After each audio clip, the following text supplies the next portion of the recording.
Hello my dear friend, welcome to Education Point Online. So friend, कैसे हैं आप लोग? गए हो बहुत अच्छे होंगे। मेरे प्यारे बच्चों, आज हम लोग बात करने वाले हैं डेटाबेस मैनेजमेंट सिस्टम के मोस्ट इंपॉर्टेंट क्वेश्चंस के बारे में for RGPV computer science 5th semester student. देखो बेटा, डेटाबेस मैनेजमेंट सिस्टम को शॉर्ट में डीबीएमएस भी कहा जाता है, डीबीएमएस भी कहा जाता है बेटा। तो आज हम लोग इसी डीबीएमएस के मोस्ट इंपॉर्टेंट क्वेश्चन को डिस्कस करेंगे। इससे पहले हमने क्या किया था बेटा, इससे पहले जो आपका सब्जेक्ट है टीओसी, थ्योरी ऑफ कंप्यूटेशन, तो थ्योरी ऑफ कंप्यूटेशन के जो मोस्ट इंपॉर्टेंट क्वेश्चंस थे उसको मैंने अपलोड कर दिया। उसका लिंक मैं आपको डिस्क्रिप्शन पे दे दूंगा, तो आप टीओसी का जो भी इंपॉर्टेंट क्वेश्चन है वहां से आप देख सकते हो बेटा। अब देखो यहाँ पर दिक्कत क्या हुआ, दिक्कत ये है कि ये दोनों जो सब्जेक्ट है ना, ये कंपलसरी, मतलब अगर आप कंप्यूटर साइंस इंजीनियरिंग में हो तो ये दोनों सब्जेक्ट तो आपको पढ़ना ही पढ़ना है। इसके अलावा जो दो सब्जेक्ट आपको पढ़ना है बेटा, वो आपके कॉलेज वाले चूज किएंगे, है ना, कि आपको कौन सा सब्जेक्ट पढ़ना है। जनरली मतलब मान के चलो स्टूडेंट चूज करते हैं, लेकिन स्टूडेंट का काम कॉलेज वाला कर देते हैं कि भैया ये वाला सब्जेक्ट बच्चों को पढ़ना चाहिए। तो आपका जो अलावा सब्जेक्ट है इसके आप क्या करना, कमेंट करना, ताकि मुझे मेजोरिटी पता चले कि ये दो सब्जेक्ट के अलावा आपको कौन कौन सा सब्जेक्ट पढ़ना है जो आपके कॉलेज वाले ने चूज किया। जो सबसे ज्यादा कमेंट होगा उसके इंपॉर्टेंट क्वेश्चन पे भी मैं थोड़ा सा क्या करूंगा बेटा, डिस्कशन करूंगा, या तो जो भी गाइडेंस मुझसे हो पाएगा वो मैं आपको कर दूंगा, ठीक है। इससे पहले मैंने डीबीएमएस का क्लास भी अनाउंस करा था, है ना, लेकिन जो टीओसी वाले सर है उनको डेंगू हो गया, तो इसलिए टीओसी का भी बैच थोड़ा पीछे चल रहा है, वरना डीबीएमएस आपका यूट्यूब पे फ्री आता।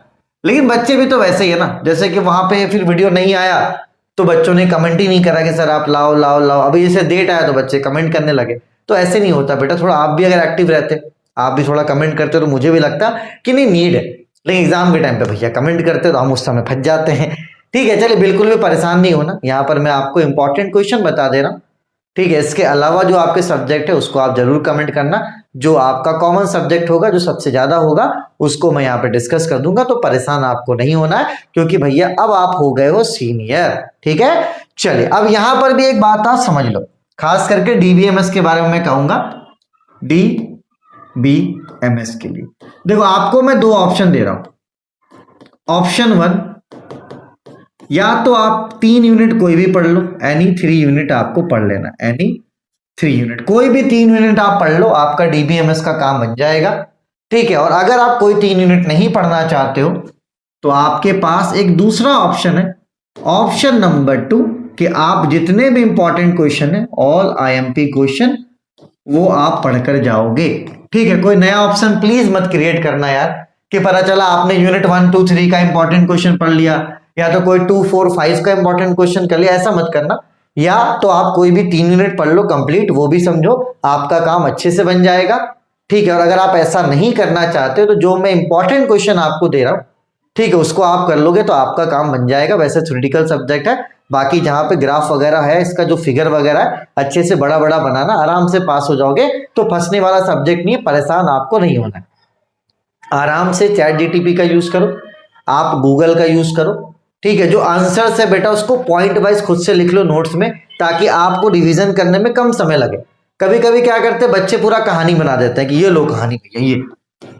अब जब कहानी बना तो देते हैं लेकिन रिवीजन ही नहीं कर पाते ना, ठीक है। तो आपको क्या करना है, जब भी आप नोट्स बनाओ, है ना, जब भी आप क्या करो बेटा, नोट्स बनाओ, ठीक है। तो नोट्स क्या होना चाहिए आपका, पॉइंट वाइज होना चाहिए, पॉइंट वाइज आप नोट्स बनाइए, ठीक है। और जो नोट्स रहेगा ना वो थोड़ा शॉर्ट करके बनाना, थोड़ा सा ग्रामर वगैरह उसमें से हटा देना, ठीक है। जब आप एग्जाम में लिखोगे तो उसमें ग्रामर ऐड कर देना, है ना। तो पॉइंट्स निकालना है आपको, और एग्जाम में क्या करना, फिर पॉइंट्स को बनाकर लिखना है, क्योंकि अब आप सीनियर हो गए हो भैया।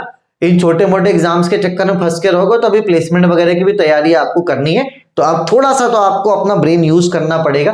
तो नोट्स आप प्रॉपर बना के रखिएगा पॉइंट वाइज, है ना। थोड़ा बहुत अपने वर्ड्स में भी आप एक्सप्लेन कर सकते हो, थोड़ा सा ग्रामर को भी आप क्या कर सकते हो, ऐड कर सकते हो, ठीक है। और इसके बाद मुझे पता है, अभी जैसे 2-3-4 बच्चों से मेरी बात भी हुई, है ना। अभी बच्चों को ना कैरियर काउंसलिंग की बहुत जरूरत है, क्योंकि बहुत ऐसे बच्चे हैं ना जो कंफ्यूज हैं यार। बहुत बच्चे मतलब डर रहे हैं खुद ही से कि होगा क्या, होगा नहीं होगा। मतलब आप खुद सोचो कि 4th ईयर में आगे वो डर रहे हैं, ठीक है। तो मैंने सोचा है कि नहीं यार, जो मेरा इरफान रजा वाला चैनल है ना, उसमें कैरियर काउंसलिंग के लिए कुछ ना कुछ थोड़ा सा मैं देखता हूँ, क्योंकि कहीं ना कहीं एक दिक्कत आ रहा है। देखो पहले क्या था, दिक्कत था M1 M2 M3, तो धीरे धीरे प्रॉब्लम मैं सॉल्व कर रहा हूं। एक नया प्रॉब्लम उलझ के आया कि सब बच्चा मतलब ये सोच रहा है कि यार क्या होगा। ठीक, अगर आप भी ऐसा सोचते हो जरूर कमेंट करना। ठीक है, मतलब बहुत ऐसे बच्चे अंदर से सोचते हैं यार हो पाएगा हमसे, प्लेसमेंट हो पाएगा कि नहीं हो पाएगा, हम सक्सेस कर पाएंगे कि नहीं कर पाएंगे, क्या हम सही कर रहे हैं कि नहीं कर रहे हैं। अब आप सोचिए कि बेटे के बीच में आकर अगर आप ये सोच रहे हो कि आप सही कर रहे हो या गलत कर रहे हो। बहुत ऐसे बच्चों को ऐसा लगता है कि कॉलेज में जाके फंस गए, कॉलेज वाला हमारे लिए कुछ नहीं करेगा। तो भाई ठीक है ना, अगर आपको भी ऐसा फील होता है ना कि नहीं है सर, एक एक एक, एक काउंसलिंग होना चाहिए जहां पे 1-to-1, या तो मैं ऑनलाइन काउंसलिंग लूँ या तो ऑफलाइन काउंसलिंग लूँ, जहां पे 1-to-1 जो भी आपके जो सवाल है ना बेटा उनके जवाब मैं दे सकूं जो आपके कैरियर से रिलेटेड है। अगर आपको सेल्फ डाउट होता है या तो कोई बच्चे आपको बोलते हैं कि तुमसे नहीं हो पाएगा, जो भी एक दिक्कत है ना, अब वैसी दिक्कत है कि अगर आप किसी को बताते हो आपका मजाक भी उड़ाएगा, है ना। तो अगर आपको लगता है कि नहीं यार कैरियर काउंसलिंग की जरूरत है, तो मैं थोड़ा सा समय तो निकालूंगा यार, सप्ताह में अगर एक बार भी मैं अगर इस टॉपिक पे बात करूंगा। क्योंकि देखो अगर कोई बच्चा किसी प्रॉब्लम को डिस्कस कर रहा है तो वैसा प्रॉब्लम बहुत ऐसे दूसरे बच्चे को भी हो सकता है। तो देखा जाए तो ये कॉमन प्रॉब्लम है, देखा जाए तो ये कॉमन प्रॉब्लम है। तो आपको कमेंट में दो चीजें करनी है भाई साहब। पहला तो अपने सब्जेक्ट को आप कमेंट करना जो DBMS के अलावा है, और दूसरा आपको लगता है कि कैरियर काउंसलिंग की जरूरत है आपको। ठीक है ना कहीं एक बात आप समझिएगा, जैसे हमारे HOD सर थे, वो बस एक ही बात समझाते थे कि गलत रास्ते में नहीं जाना। ठीक है, उनके बारे में एक वीडियो बनाकर बताऊंगा, कम बातें करते थे लेकिन जब वो बोलते थे तो हम लोग उनको फॉलो करते। तो कहीं ना कहीं उनकी बातों का हम लोग सम्मान करते थे कि नहीं सर ने बोला ये काम करना है, तो आज देखो यहाँ पर एटलीस्ट है ना। तो कहीं ना कहीं कोई इंसान बनता है तो उसके पीछे बहुत लोग होते हैं। ठीक है, गाइडेंस की बहुत जरूरत होती है। तो अगर आपको सेल्फ डाउट, अपने अंदर से सवाल, जो कॉन्फिडेंट होता है कि नहीं भैया कॉन्फिडेंस नहीं होता, ऐसा अगर आप फील करते हो ना, बताना यार कमेंट में। ठीक है, कि भैया फिर देखते हैं कैरियर काउंसलिंग हो सकता है ऑफलाइन या तो ऑनलाइन में करवाओ, है ना। ये आपके इंपॉर्टेंट क्वेश्चन का है ना, यूनिट 1 का इंपॉर्टेंट क्वेश्चन है, इसका आप स्क्रीनशॉट ले लो बेटा। ये यूनिट 2 का है, यूनिट नंबर 3 का है, ये 4 का है, और ये आपका 5 का है। ठीक है, तो ऑप्शन मैंने दे दिया, या तो 3 यूनिट पढ़ लेना पूरा, या तो सारे इंपॉर्टेंट क्वेश्चन कर लेना, नोट्स वगैरह बना लेना पॉइंट वाइज, जहां पर फिगर होगा फिगर को अच्छे से आपको बनाना है बेटा। ठीक है, साथ ही साथ अगर आप TOC का लेक्चर लेना चाहते हो ले सकते हो, फीस अभी 599 है, और अभी यूनिट 4 चल रहा है। मानकर चलो यूनिट 4 हमारा 20 तक कंप्लीट हो जाएगा, उससे पहले ही है ना, उस पर अपन यूनिट 5 पर आ जाएंगे। तो एटलीस्ट इतना तो हो जाएगा कि आप अच्छे नंबरों से पास हो जाओगे। ठीक है बेटा, तो अगर आपको जरूरत है TOC बैच का तो मैं उसका भी लिंक आपको डिस्क्रिप्शन पे दे दूंगा, आप डेमो लेक्चर देख सकते हो। ठीक है, उसमें एटलीस्ट इतना है कि RGPB के जो प्रीवियस ईयर क्वेश्चन है वो सब अपन ने कवर करवा दिया। ठीक है, चलो अपन ने, और अपनों का खूब ख्याल रखिए। Take care, bye bye, Tata.